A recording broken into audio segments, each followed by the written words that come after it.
what the truth really is. Lord, I just pray that you would just make this stuff sink in, Lord, so that we be able to absorb it. I ask these things in your son's name. Amen. So let's start off with the Bible verse, 2 Corinthians 10. Let's talk about spiritual warfare. 2 Corinthians 10:4. So I'll read that, a couple of verses for you. It said, "For the weapons of our warfare are not carnal, but mighty in God for pulling down strongholds, casting down arguments and every high thing that exalts itself against the knowledge of God, bringing every thought into captivity to the obedience of Christ." Wow. Pretty good stuff. So I like what it says here, casting down arguments and every high thing that exalts itself against the knowledge of God. So pretty much our society right now is in a turmoil because it has exalted itself against the knowledge of God. So a little bit going back to last week, who remembers what apologetics means? Said, I'm sorry. What is it? It's a defense for the faith, right? In the society we live in, it's getting more and more like we're being segregated and like we're the extreme people, right? When in reality, all we're doing is giving a defense for our faith. The atheist actually gives a defense for his or her faith too, don't they? It's just as we are in the religious realm, so in the religion, I don't like that word, we're in the realm of Christ, it's like we have to know how to defend that. So I have another question. So why should we know, or why should we study what we're studying here, apologetics? Why is that important?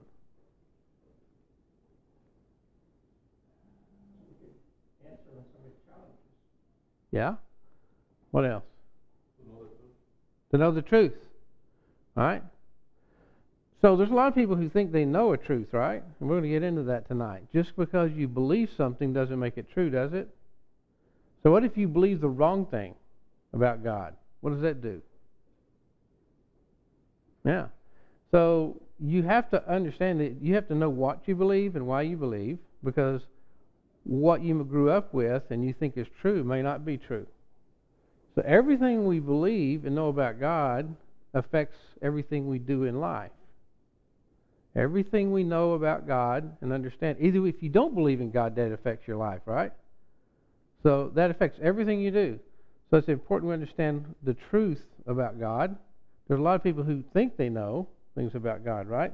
So what's a theist? What is a theist? No, a theist, not an atheist. Oh yeah, a theist, someone believes God. There's one God. He's the creator. He's the maker, right? What's a pantheist?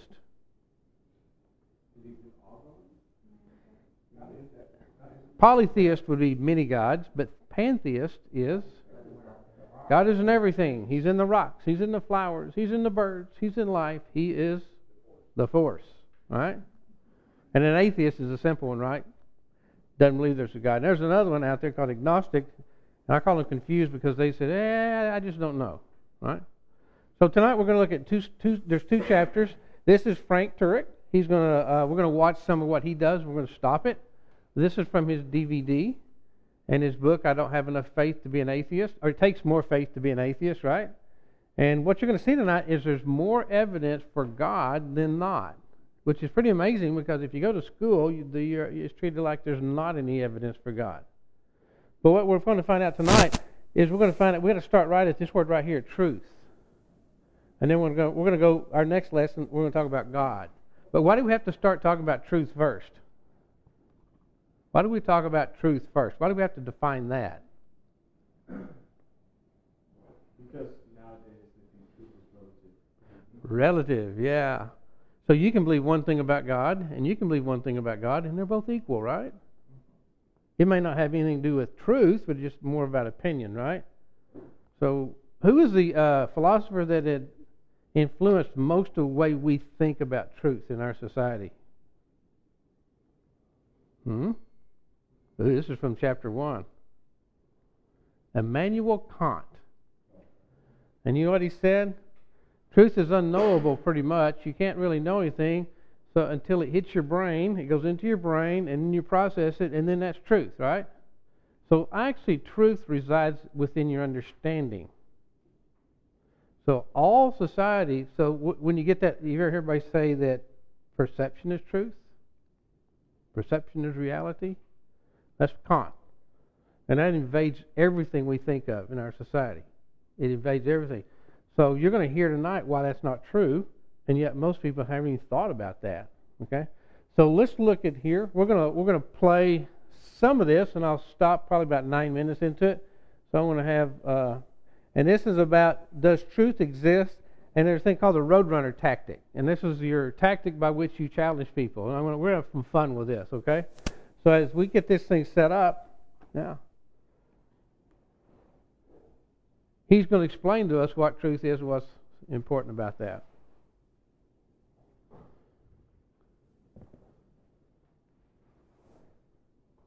Good evening, ladies and gentlemen. My name is Frank Turk. Before I get started, let me ask you this. How many of you have heard me before, or this is your first time? How many of you are here tonight? Okay, how many don't respond to surveys? It's an election year. We need to know this. 1, 2, 3. Well, welcome. And the first question I always start with is, why are you here? I don't mean why are you here tonight, but why are you here in this seminar tonight? Why are you here on earth? What is the purpose of your life? This is the interactive portion of the program. Why are we here? What's the point? I mean, is life just a glorified Monopoly game? Get a whole bunch of stuff now because when the game is over, it's all going to go back in the box? Is that it? One preacher put it to his congregation this way. He said, one day you are going to die. And they're going to dress you up in your best suit or your best outfit. They're going to dig a hole somewhere. They're going to put you in a box. They're going to lower you into that hole. Then they're going to throw dirt in your face and go back to the church and eat potato salad. Is that it? You just take a dirt nap for all eternity? I don't think that's the meaning to life. I don't think we're just molecular machines that when we perish, it's over. I think there's a real, true meaning to life. And you can find that true meaning in what we call now the Bible, but it's really an ancient collection of documents we've put under one binding. Now, when you say that this book is actually true, particularly on college campuses where I spend most of my time, people look at you like you have 3 heads. Are you crazy? This book was written by religious people who embellished it, made it up. There's miracles in it. We don't believe in miracles anymore. Miracles can't occur. How can you believe this nonsense? Jonah, Noah, please. This stuff doesn't happen. And by the way, evolution's true. Didn't you know that? So this book can't be true. That's what they say. I actually think this book is true. And you only need to answer 4 questions in the affirmative to say this book is true. If you answer yes to these 4 questions, you can say beyond any reasonable doubt that the Bible is true. Not beyond all doubt, but beyond a reasonable doubt that the Bible is true. What are the 4 questions? These are the 4 questions.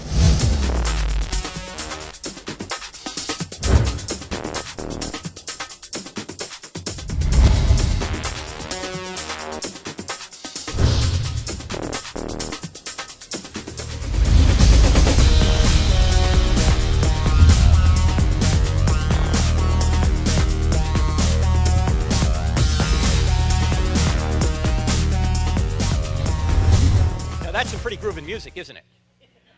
That is actually from our TV program, which is on every Wednesday nights at 9 p.m. and 1 a.m. on DirecTV, channel 378. How many people here have DirecTV? Can I see your hands, please? DirecTV, okay, 40% of us or so. Why not the rest of us? Friends don't let friends watch cable. If you want to get, I don't have enough faith to be an atheist, you got to get DirecTV. Actually, that's not true. You can watch it live on your computer. If you're on your computer at that time, if you go to the website crossexamine.org, click on TV show, it'll take you to another site that airs the NRB network, which is what we're on live. It's not archived. You've got to be on your computer at the time. We're also on radio every Saturday mornings at 10 a.m., 144 stations around the country.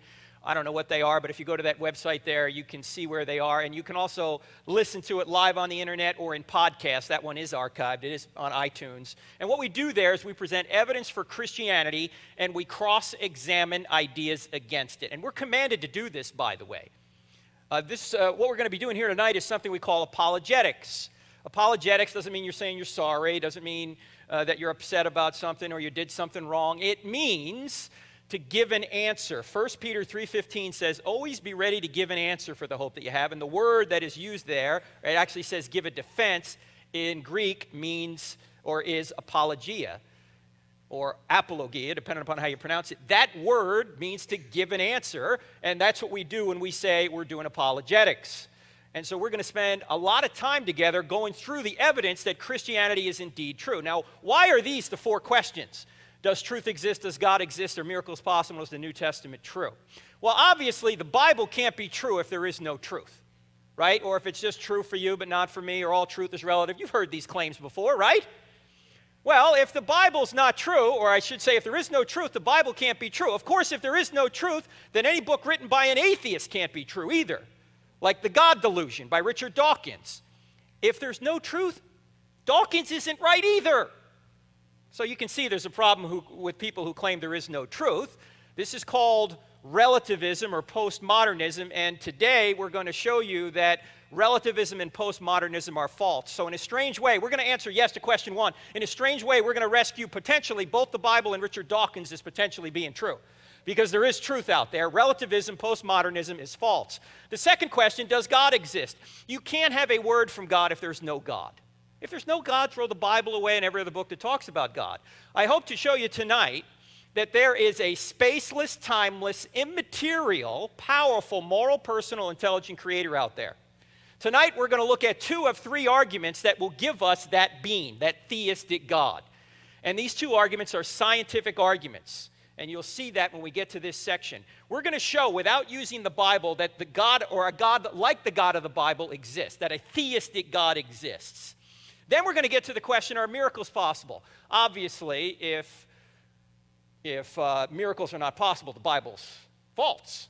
I hope to show you tonight that not only are miracles possible, but the greatest miracle in the Bible has already occurred, and we have scientific evidence for it. We're going to get into that tonight. Then ultimately, we're going to get to the key question, is the New Testament true? The New Testament doesn't have a prayer if truth doesn't exist, God doesn't exist, or miracles are not possible. But if truth exists, God exists, and miracles are possible, then we're going to see if we can see if we have an accurate, historically reliable account of other miracles occurring in the 1st century to a man named Jesus and his apostles in the 27 handwritten Greek manuscripts we've now put under one binding called the New Testament. Do those documents tell us the truth about what happened about 2,000 years ago, or were they written much later by religious people who made it up, embellished it, and we can't trust it? We're going to see eventually when we get here several nights from now that the New Testament documents literally are good history. Now, you might look at that and go, well, what about the Old Testament? Do you believe the Old Testament's true? If the New Testament's reliable, you get the Old Testament thrown in. Why? Who's in the New Testament that can authenticate the Old Testament? Jesus. If Jesus really is God, as the New Testament documents claim he is, now that's a big if, but if he really is God, then whatever God teaches is true. Jesus taught the entire Old Testament is the Word of God, so if the New Testament's reliable, you get the Old Testament thrown in. Okay? Now, actually, the argument in the book, I don't have enough faith to be an atheist, goes through a lot more detail. It goes through 12 points that show Christianity is true, but these are the main 4. And you might look at that and go, well, Frank, what about evolution? Well, we're going to talk about evolution as well, as the book does. We're going to get into it next week in greater detail, so we're going to hit that as well. And if you really want to go into detail, you can get the book to see the complete 12-point case that goes into all this material. We're going to only be able to cover small pieces of it, and really one of the reasons we're filming this here tonight, as you can see we've got camera crews, is because you're all going to be part of a new curriculum. that goes through this. So get ready for some questions so you can get some FaceTime on camera, because this is now going to go around the world, and you better have a good question, okay? Like, where did Cain get his wife or something like that? You know, come up with something, because I think it's quite obvious. eharmony.com. All right, anyway. In any event, we're going to take questions a little bit later, and here's how we're going to try and get the night to go, if this works out right. We're going to do a couple of 30 or so minute segments, and then we're going to take some questions, take a break, and come back and do 2 more 30-minute segments. You go, oh, that's a long night. It will actually move quickly, because this is fun stuff. It actually is fun stuff. So that's what we're going to do. Are you guys ready to go? Yes. All right, good, good. Oh, and by one other thing. If I time this just right, we'll have absolutely no time for your questions. No. We're actually going to take questions, as I said, after we... He's going to do that for us. The book talked about that. That's a big piece of our society, is defining what truth is, because truth has become more of opinion, more of you say, I say, truth to you, truth to me, right? So you're going to get some interesting stuff in here. So what's interesting about this teaching here, it's going to be uncomfortable for you, because we're not proving the Bible from within the Bible. We're actually proving the Bible, and we're proving God from outside the Bible, which is something you've probably never done. If you grew up in the church, you were taught, just believe, right? God exists, and that's fine. But the thing is, he's going to give us a lot more facts to support what you believe now. So you should walk away from here a lot stronger in your faith. Okay? So this is something that he's going to walk you through. There's going to be a lot of stuff you need to review. This is pretty heavy-duty stuff. So a lot of mind-bending good stuff in here. So he's going to go into truth exists. He's going to define what truth is. He's going to challenge you to challenge others about truth and stuff. So you're going to hear some really cool stuff. So let's go ahead. We do 2 30-minute segments. And the first segment of the curriculum, we're calling, of course, Lesson 1. And the question is, does truth exist? And we're going to introduce something to you called the Roadrunner tactic. And for those, there's some folks here from Southern Evangelical Seminary, from where I've graduated. How many in here are from SES, by the way? Can I just see your hands? Look around the room. You can see some people here from SES. The Roadrunner tactic is something we use at Southern Evangelical Seminary to point out when people say self-defeating statements. And you're going to see this here in a few minutes. And it's actually a great tool to know. If you know this and are able to use it, you're going to be a fearless apologist, all right? All right, so let's start here at point 1, does truth exist? You ready? Now, whenever you start talking about truth, you always have to start with Jack Nicholson, right? Because Tom Cruise had Nicholson on the witness stand, and he said to him, Colonel, I want the truth. And what did Nicholson say? You can't handle the truth. Well, there's a lot of people in our culture today who can't handle the truth. They're saying there is no truth. They're saying you got your truth, I got my truth, all truth is relative. Well, if all those claims are so, then obviously the Bible can't be true, nor could Richard Dawkins' book be true. So there's got to be a problem with those claims. There is. We'll get to it in a minute. Let's define what we mean by truth. Truth is telling it like it is. If I say here we are at Transformation Church in Indian Land, South Carolina, that would be telling it like it is. If I say here we are at Stanford University, where I was last year, that wouldn't be telling it like it is. Or truth is what corresponds to its referent. If I'm referring to this book, I say this is a black Bible, that would be true. If I say it's a white Quran, that wouldn't be true. You're saying, Frank, I came out on a Sunday night for this? This is so obvious. Why are you starting here? Because our first duty in today's culture is to state the obvious. There are people out there denying there's truth. So we need to define our terms. Truth is telling it like it is. Truth is what corresponds to reality, what corresponds to its referent. Now hold on to that definition of truth for a second. We now need to talk about something called the law of non-contradiction. And the law of non-contradiction helps us discover what is false. It is a fundamental rule of all thought. It's one of the laws of logic. And the law of non-contradiction says that opposite ideas cannot be both true at the same time and in the same sense. For example, the earth can't be both round and not round at the same time and in the same sense, right? It's either round or it's not round, but it's not both. You with me? All right, good. You say, okay, I get this. This is easy. But some people will say, well, look, Frank, this law of non-contradiction does not apply to religious claims. It does. Let me show you the most basic religious claim out there. Here it is. The man on the right is perhaps the most famous atheist in the world today, Richard Dawkins, who wrote the book The God Delusion. He says God does not exist. He, for many years, taught at Oxford University. The man on the left is John Lennox, who is also taught at Oxford University. In fact, he teaches there now. He says God does exist. Now, here's my question. Can both of these men be right about this particular question? No, they both can't be right. If Dawkins is right, Lennox is wrong. If Lennox is right, Dawkins is wrong, but they're both not right and they're both not wrong. Right? Okay, so who's right here? Yeah, you guys are having trouble. It's Lennox, all right? It's very easy. It's Lennox. I'm going to give you evidence that Lennox is right, but for now, I just want to point out that the law of non-contradiction applies to religious claims. Now, by the way, if you want to see an absolutely fascinating debate, go to our website, crossexamine.org, click on the blog, and search for Dawkins-Lennox, because these two gentlemen debated 2 or 3 times. We have one of the debates on our website, and it is a brilliant debate. It's not dueling speeches like most debates are. They're actually having a conversation going back and forth. And since both men have British accents, they sound even more brilliant. It's a very interesting debate, and I really think Lennox, of course, got the best of Dawkins, which is, I think, one reason why Dr. Dawkins refuses to debate anybody who is a real Christian apologist like William Lane Craig, who has been trying to debate Dawkins for many years now, and Dawkins just won't debate him. But if you really want to see a good debate, check that out, the Lennox-Dawkins debate. Now, the law of non-contradiction is undeniable. Even those who deny it use it. Suppose you catch a friend of yours in a contradiction and you say to your friend, hey, that's contradictory. That violates the law of non-contradiction. And your friend just doesn't want to hear it. In fact, he says, I don't even believe in the law of non-contradiction. What should you say to him?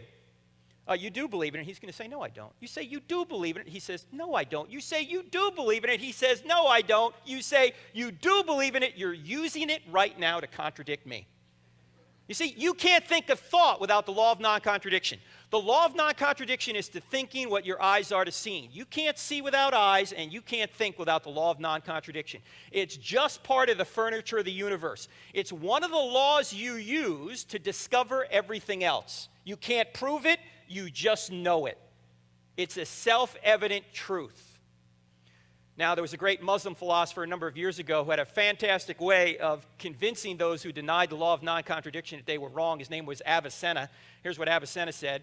He said, anyone who denies the law of non-contradiction should be beaten and burned until he admits that to be beaten is not the same as not to be beaten, and to be burned, and to be burned is not the same as not to be burned.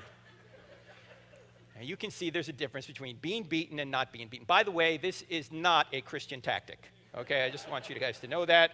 But it does get to the point rather quickly. Now, hold on to the law of non-contradiction. We're going to come back to it. I'm here to say that all truth is absolute truth. Something that is true for all persons at all times in all places. There are no relative truths. You say, I can think of a relative truth right now. Like what? Well, it's been quite warm here in the Charlotte area the past few weeks, hasn't it? In fact, I felt warm today, and you probably did too. But I'm sure the people in Alaska who recently Can't be both true and false at the same time. This can't be an orange and both a white shirt at the same time, can it? It just makes sense, right? It's very clear. And absolute truth ties to non-contradiction, because absolute truth in our society, that's a bad word. Absolute anything is a bad word. But truth, you're going to get in and understand. So what you've probably been raised to think is kind of truth has a little gray area in there somewhere, right? So there's a little bit of fudge factor, a little bit of room to move around with truth, right? But, and that's our society we live in, and people are comfortable there. So why are they comfortable in a society where truth is kind of gray on the edges, or you can kind of move it around? Why? Why do you think people like truth not to be absolute? They don't have to be Accountable, right. Because if it's absolutely true that you should not do something, you absolutely should not do it. But if it's kind of gray over here, then maybe you can. So having absolute truth makes us accountable. And people don't like accountability, right? So you're going up not only just against society, you're going against the nature of mankind. We're just thinking that way. Okay? So when you're going out in the society and you're talking to people about this stuff, that's absolute truth. You're a fundamentalist, right? They use the fundamentalist as a bad word, but he's going to tell you in a minute, everybody's a fundamentalist in something or other, right? People have taken words, and I call them weaponized words. They've taken the very simple words we have and they weaponize them. And they call it, judgmental. That's a bad word. Fundamentalist is a bad word. But we all judge. We all have fundamental beliefs, right? So they've taken and weaponized words and then thrown them at the Christian community, and so that they end up sticking to us. So I love what he's going to say here. So the law of non-contradiction, you're going to get into that, is it's got to be one way or another, right? What's going to be interesting, so when it comes down to different religions, we're all taught to respect each other, and we should, okay? But we also are taught we can agree. In society now, we're taught we basically respecting is agreeing too. No, I can respect somebody who believes differently, because if I know the truth, right, then I have to respect them, their beliefs, right? But people's beliefs are not the truth. You can believe anything sincerely, it may not be true. All right? So let's go ahead. He felt minus 83 degrees Fahrenheit. They felt cold. That's relative. No, it's not relative at all. Why? It's absolutely true. For all people, at all times, in all places that were referring to you today, you felt warm, if in fact you really did. Remember, truth is what corresponds to its referent. And it's absolutely true. For all people, at all times, in all places that were referring to people in Alaska recently, they felt cold, if in fact they really did. It's just true. Now, when you say that all truth is absolute truth, people will claim that you are very judgmental. In fact, they're going to say things like this back at you. They're going to say, wait, there is no truth. This is called postmodernism or relativism. They're going to say that you can't know truth. They might say all truth is relative. You've heard that, right? Oh, it's all relative. One of my favorites is, it's true for you, but not for me. Well, Christianity may be true for you, but Buddhism's true for me. What do you say to that? Or they might say, no one has the truth. You ignorant, arrogant Christian. You think you have the truth? Let me tell you something. No one has the truth. And if they really get annoyed with you, they might say, you know what? You just ought not judge. Jesus said don't judge. Why are you judging? Hypocrite. Can't believe it. Now, if we can't answer these claims, then we can't say the Bible is true. And by the way, if Richard Dawkins can't answer these claims, then he couldn't say his book was true either. Because if there's no truth, he's not right either. So there's got to be a problem with these claims. There is. What's the problem with these claims? Every single one of them violates the law of non-contradiction. That's why we had to go over that. Now, if you don't get anything else out of what we talk about here tonight, if you get this one idea down, it'll be worth your time. In fact, I think half of your ability to be a good apologist, somebody who defends the faith, is based on your mastery of what we're about to talk about here. And it only takes 5 minutes to learn. If you learn it, you will become fearless, because you will be able to identify false statements like that and turn it back on the person and show the person that what they just said can't be true. And here's how you do it. In order to show that these claims are false, what you need to do is apply the claim to itself. Apply the claim to itself. Let me give you an example of this. Suppose someone were to walk in here right now and say, I can't speak a word in English. What would you say to him? Hey, didn't you just say that in English? Can everybody see that this violates the law of non-contradiction? This is a self-defeating statement. It's like saying there are no sentences in the English language longer than 3 words. Or it's like saying, my parents had no kids that lived. Or my brother is an only child. It's kind of a practical self-defeating statement. Or everything I say is a lie. Some of you will get that tomorrow. Or all generalizations are false. Some of you will never get that one. All right. Now, we call this process of turning a claim on itself the Roadrunner tactic. Why? Because it reminds us of Wile E. Coyote and Roadrunner. What's Wile E. Coyote's only mission in life? Catch the Roadrunner and eat him. I don't know why. I mean, Roadrunner doesn't look like a very tasty meal, does he? Anyway, but Roadrunner is just too smart and too fast. As soon as Coyote's about to grab him, Roadrunner stops short of the cliff. Coyote goes blowing by him, and for a split second, he's hanging in midair until he realizes what? He's got no ground to stand on, and he plummets to the valley floor in a heap. That's exactly what you can do when people utter self-defeating statements. You can show them that their argument has no foundation below it, that there's no ground below it, that it's self-defeating, that it violates itself. It can't be true because it doesn't even meet its own standard. So let's apply the roadrunner tactic to several claims that we hear in our culture today. This is probably the most common one. In fact, I heard it on WBT a number of years ago. There was a guy here locally in Charlotte, a guy by the name of Jerry Klein. I don't know if you remember him, but he was a Jewish pantheist, whatever that means. He believed everything is God. And he was taking calls one day, and people kept calling in, and one guy called in and just said, "Hey, Jerry, there is no truth." So I picked up the phone. I dialed in. I was trying to get on, busy. I wanted to get on and say, "Hey, Jerry, to the guy who said there is no truth, is that true?" Can you see that's a self-defeating statement right there? I mean, somebody who says there is no truth is making a truth claim. There is no truth can't be true, but it claims to be true. So it can't be true. I can't even say that without getting confused. Now, by the way, with this one little tactic of turning a claim on itself, you look like a super genius. How about this one? Have you heard this? There's no such thing as absolute truth. You've heard this. People say it all the time. We'll stop that real quick. So you guys are going to go to college, and you're going to hear a professor say that in class. So here's what you do. Play dumb. Don't be confrontational. So if they say that, there's no such thing as absolute truth, and you will hear it, I guarantee you. So just go look perplexed and raise your hand up and say what? Is that absolutely true? And just act dumb. What's going to happen is you don't act dumb because you don't act like you're offending the professor. Just act like, "I have a question. Is that true?" So if he answers that true, then what has he done?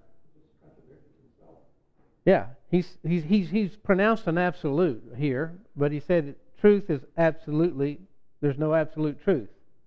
But isn't that an absolute truth? So try that in school, but act dumb. Just go, scratch your head. Is that true? And just put your hand down and just back up. Let it go. What you want to do is you want their face to have that glaze over for just a second, an uncomfortable look, because they know that they're going to hit the ground, right? Does that make sense?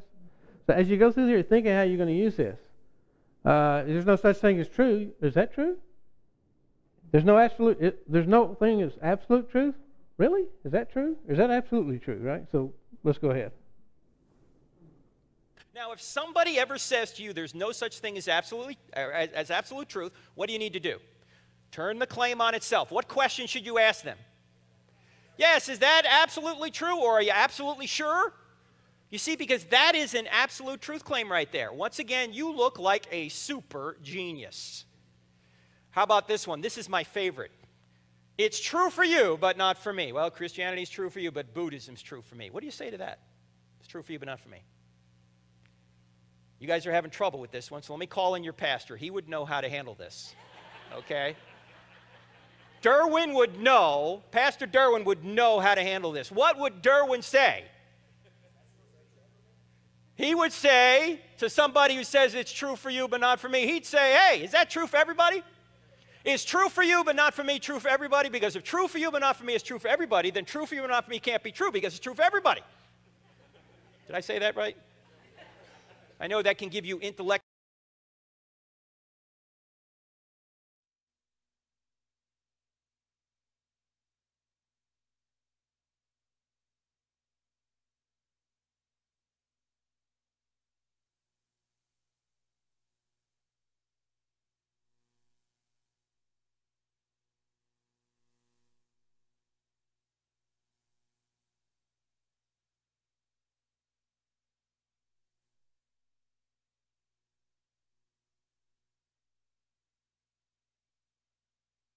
Okay,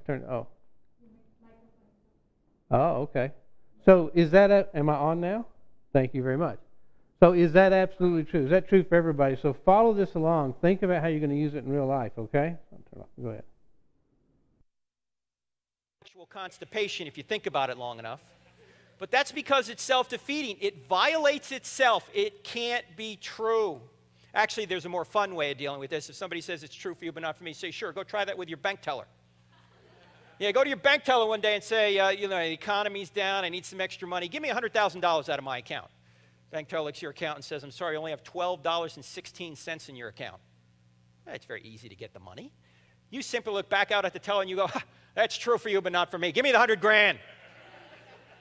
You going to get the money? No. Or you're going a little fast down 77 out here. You're going 90 in a 55. It happens. Cop sees you, pulls you over. He walks up to your car, knocks on the window. You put the glass down. He looks down at you and he says, you were going 90 in a 55. Very easy to get out of a ticket. You simply look back up at him and you go, that's true for you but not for me. And you speed away. Can't give you a ticket if it's not true for you. No, if it's true you were going 90, that's true for all people at all times in all places when referring to you at that time. It's just true. By the way, if it's true Jesus rose from the dead, that's true for all people at all times in all places, whether you believe it or not. By the way, I go to a lot of churches, and usually I'll start out by saying, hey, do you believe this book is true? And most people will say, well, of course. I'll then ask them why. Why do you think it's true? You know what answer I get more than any other, unfortunately? Because I have faith. Is that a good answer? Because I have faith. Does your faith change whether or not God exists or Jesus rose from the dead? No, either God exists or he doesn't exist, regardless of what you believe about it. Either Jesus rose from the dead or he didn't rise from the dead, regardless of what you believe about it. You say, well, why is the Bible then always talking about faith? Because there's at least two kinds of faith. There's belief that, and then there's belief in. Belief that is getting evidence that God exists, that Jesus rose from the dead, that the Bible is true. That's apologetics. That's what we're about to do here.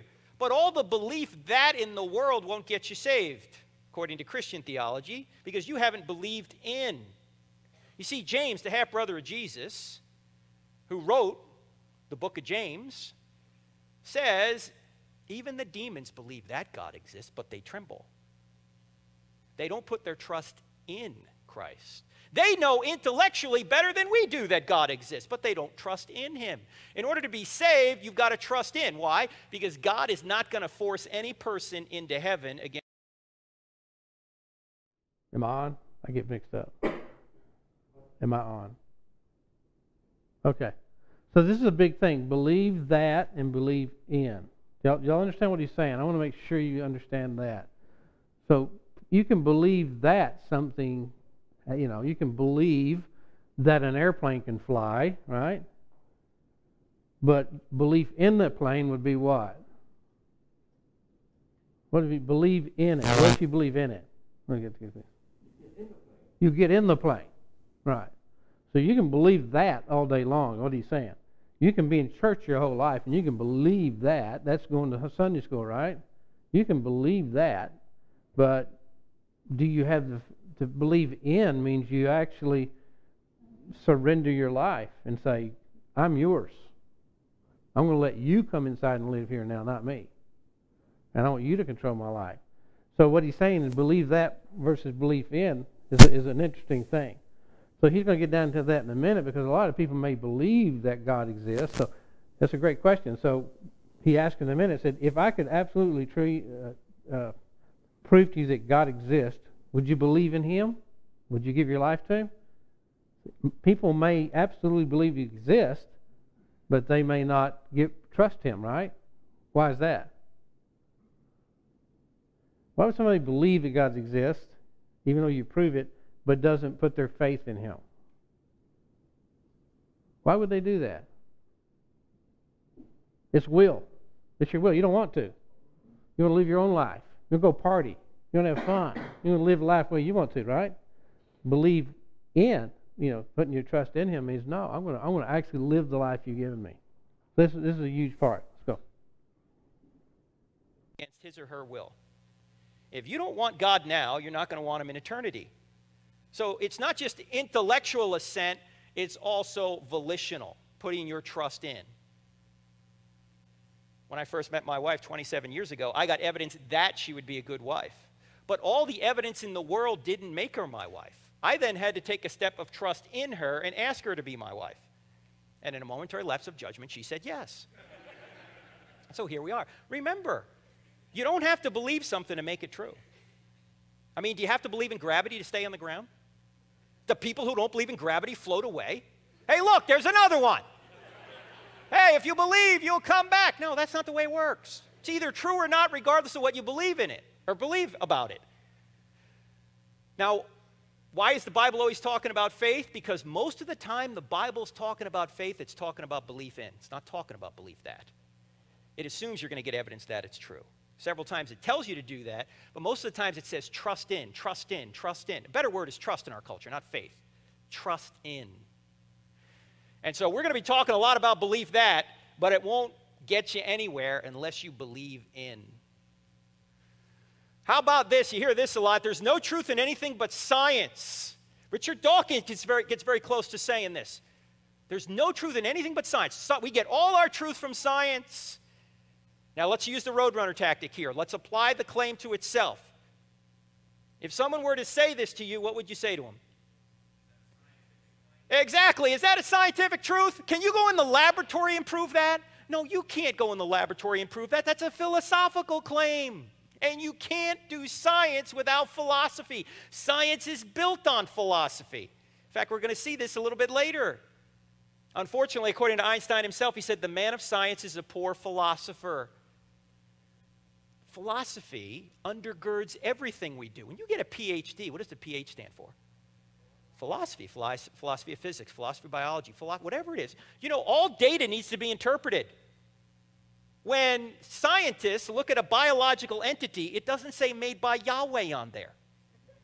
Neither does it say evolved from the first one-celled creature without intelligent intervention. You need to look at the data and make an interpretation. That involves reasoning skills, which is philosophy. And while you get some truth, certainly, from science, you can't get all truth from science because not everything is empirically verifiable. Many things you get from philosophy. You just know them, like the law of non-contradiction. Like it's wrong to torture babies for fun. You don't get that from science. So don't buy into this idea that you can get all truth from science. You can get much truth from science, but not all. We'll talk more about this later. How about Immanuel Kant, who said you can't know the real world? How many in here have heard of Immanuel Kant? How many in here have studied any of Immanuel Kant? Just a few. Immanuel Kant has affected your thinking more so than virtually any other philosopher in the past, say, 300 years. He and David Hume. And you might not even know who he is. But Kant's basic philosophy was this. There's a real world out there, but the phenomena that comes from the real world goes through your mind, and your mind categorizes that phenomena in such a way that you can't know the real world in itself. You can only know what your mind does to the data. Leave it to a philosopher to come up with this, okay?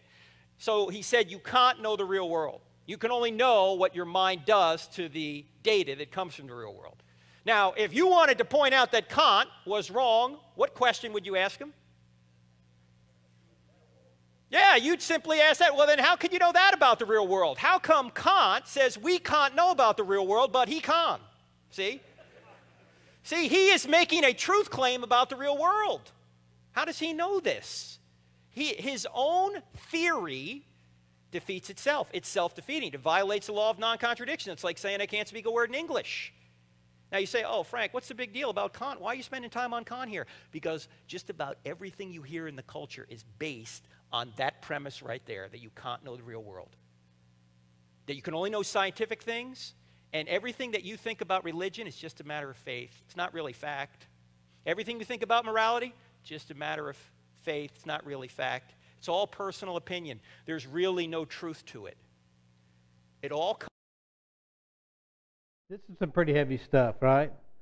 So let me help you get your head around that. So I'm going to close my eyes, and I'm going to open up there, and I perceive a chair.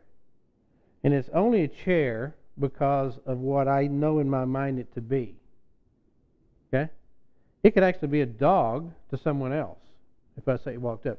But in my mind, I understand that to be a chair. That seems silly, but that's what they said. And so basically, that's where perception has become reality. You heard that word? Perception is reality. That comes from Kant. So how you perceive the world is truth for you. That's how you get the idea that it's true for you, but not for me. So if you see that as a dog and I see it as a chair, it's true for me and it's true for you, right? It's irrelevant if it's a chair or not. It's how you see the world. And that seems kind of silly here, but that is the way our society thinks, and that's where it comes from. And remember in 2 Corinthians 5:10, we are to pull down strongholds and philosophies and arguments. So this stuff has been going on for 300 years. Where did that come from, by the way? Where do you think that came from? Who deceives? Yeah. So it seems so simple to us. The other people go, oh, yeah. So I was in a class one time and the teacher was talking about this whole thing. And I said, whoa. I was new to this. I hadn't gone through philosophy in college. I jumped out of the business world at 37 or so. I don't remember how old I was. Jumped into a class on British literature. And all these people in here had philosophy, and they're talking about all this stuff, perception's reality and all this stuff. And I said, wait a minute. Are you telling me that just because if I decide there's no North Pole in my mind, then there is no North Pole? And they go, yeah, sure. I went, well, really? I can just wish away a whole continent in my head? And they're like, well, yeah, it's all in your, so how you perceive the world. I go, well, I don't get that, because I figure that whether I believe it or not, it exists. And that's what he's talking about. So when he's talking about Kant, so when you get on these TV shows and everybody's all warm and fuzzy and they're saying, oh, that's true for you, true for me, let's all just hold hands and get along. That all sounds good, but it's just not reality, is it? And yet we live in an unreal world, right? Anybody watch The Matrix? We're living in the Matrix. It's a whole made-up world that we're living in reality here.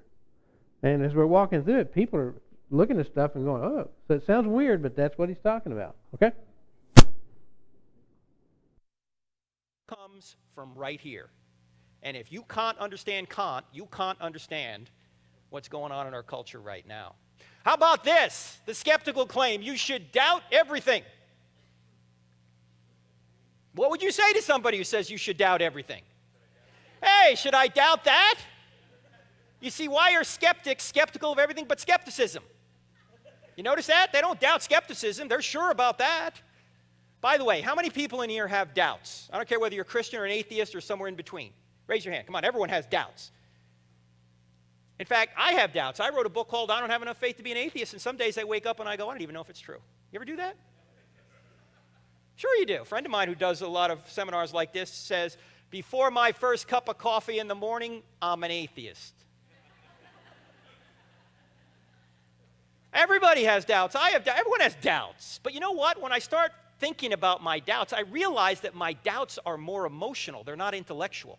In other words, the facts don't change. What changes? I change. Some days good days, other days bad days. Other days, yeah, God's great, everything's good. Other days, I don't even know if he exists. What's changed? God hasn't changed. The evidence hasn't changed. I've changed. I realize my doubts are emotional. They're not intellectual. I realize that the evidence is quite good, so I really ought to start doubting my doubts, because if I start doubting my doubts, then I'm back to knowing something for sure. Have you guys ever thought about doubting your doubts? I doubt it. Oh, this is the granddaddy of them all. You ought not judge. Have you heard this? Especially if you're a Christian. Forget what Jesus said about it for just a second. What is the problem with the claim? Yeah, the next time somebody says you ought not judge, say, isn't that a judgment? Or you might say, then why are you judging me for judging? See, because that's what they're doing. It is a judgment. Now, by the way, did Jesus say don't judge? No. What did Jesus say? People only quote like half the verse. This is Matthew 7:1. He says, judge not, lest you be judged. By the same standard you judge others, you'll be judged by that standard. So before you try and take the speck out of your brother's eye, take the log out of your own eye first, then you'll be better able to help your brother. Is Jesus telling us not to judge here? No, he's telling us to take the speck out of our brother's eye. That involves making a judgment. He's simply saying get the log out of your own eye first, then you'll be better able to help your brother. In other words, this is not a command not to judge. It is a command on how to judge. Don't judge hypocritically. If you've got that problem in your life, get it out of your life and then go help your brother. But it would be complete suicide to say don't make judgments. We've made 100 judgments. Every one of us in this room has made 100 judgments in the past 24 hours. Between right and wrong, safe choices from dangerous choices, good and evil. You'd be dead already if you didn't make judgments. In fact, Jesus in John 7:24 says, stop judging by mere appearances and make a right judgment. You know, everybody makes judgments. Christians make judgments. Muslims make judgments. Atheists make judgments. You have to make a judgment to be an atheist, don't you? You have to make a judgment to be a Christian. You even have to make a judgment to be agnostic. Oh, gee, I don't know. You know, you got to make a judgment. Everybody makes judgments. The only question is, are your judgments true? I will say, however, that Jesus did save a very stern rebuke for people who were judgmental. And who were the judgmental ones in his day? The Pharisees. And who were the Pharisees? What did they do? They were the religious and, get this, political leaders of Israel. And Jesus went after them. Are you telling me Jesus got involved in politics? Yes! Jesus berated the political leaders of his day. And sometimes he wasn't so nice. If you think Jesus was some kind of sissy, you need to read Matthew chapter 23. What does it say in Matthew chapter 23? Woe to you, scribes and Pharisees, you hypocrites. You're whitewashed tombs on the outside, but on the inside, you're full of dead men's bones. You go a mile to make a convert, and then once you make them a convert, you make them twice as much a son of hell as you are. How will you avoid being condemned to hell? What? Sweet and gentle Jesus said this? Yes, Jesus was not Barney. Okay? Can't we all just get along, boys and girls? No! He was not Mr. Rogers. Can you say kindness, boy? No! Well, sometimes he was kind, but other times he was very direct. And you know, sometimes you need to be kind, and other times you need to be very direct. In fact, there might be somebody in your life right now that needs a good slap upside their head. And if you don't do it, you're enabling them. Of course, you might be that person too, right? But the point here is you've got to know how to treat people, and sometimes you got to be direct, and other times you have to be soft and sweet. Don't buy into this idea, though, that Jesus didn't make judgments. Everybody makes judgments. The only question, again, is, are your judgments true?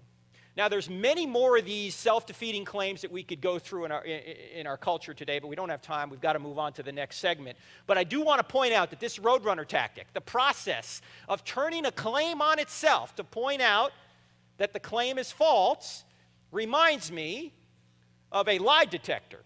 Now, here's the truth about truth. Contrary beliefs are possible, but contrary truths are not possible. You can believe everything's true, but everything can't be true. You can believe the earth's flat if you want. Doesn't mean it is. And objective truths can't be denied without being affirmed. Suppose somebody says, well, look, there are no objective truths. What should you say to them? Use the roadrunner tactic. Is that an objective truth? Because if it is, it defeats itself. If it's not, if it's just in you, just in the subject, in other words, it's just your subjective opinion, why should I believe it? You see, you can't get away from objective truth. It's out there. Good evening, ladies and gentlemen. My name is Frank Turk. Before I get started, let me ask you this.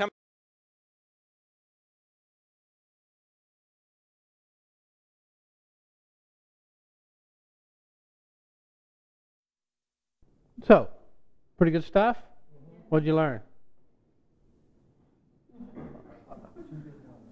Truth is knowable. Is all truth absolute? Yes or no? Is that what you've been taught? No. Why? Because I can't. You can't know, but you can't know, right? So, a lot of times schools are about liberal and conservative. This is conservative. Conservative means there's an actual right and there's an actual wrong. Liberal means maybe, maybe not, right? A lot of times that's what it means. So what else did you know? Learn. No such thing as absolute truth. Is that true? Is that absolute truth? Oh, well, wait a minute. Oh. It's true for me, but not for you. Is that true for everybody? Oh. Uh-oh. See, there at my feet. I'm sitting there. I got to think something out. There's no real thing. I have nowhere to go. Right? So, yeah, that's good stuff. So what you need to do is start challenging the way people think in a nice way, but the best way to challenge people in the way they think is just ask questions. Really? Is that true? And then see what they say, right? And then if they say, well, I never thought about that. Well, let me tell you what. So if it's either true or it's not. And if it's true for everybody, for all time, all places, right? So this idea that there's absolute truth is absolutely untrue, right? So we're going to look into does God exist? So what did you think about that chapter on truth? The Roadrunner tactic, right? Law of non-contradiction means it can't be true and false at the same time, right? I can't be wearing a blue shirt. This can't be blue and red at the same time. What if I'm colorblind? Does that make it gray? No. Just means I can't perceive the color that's on there, right?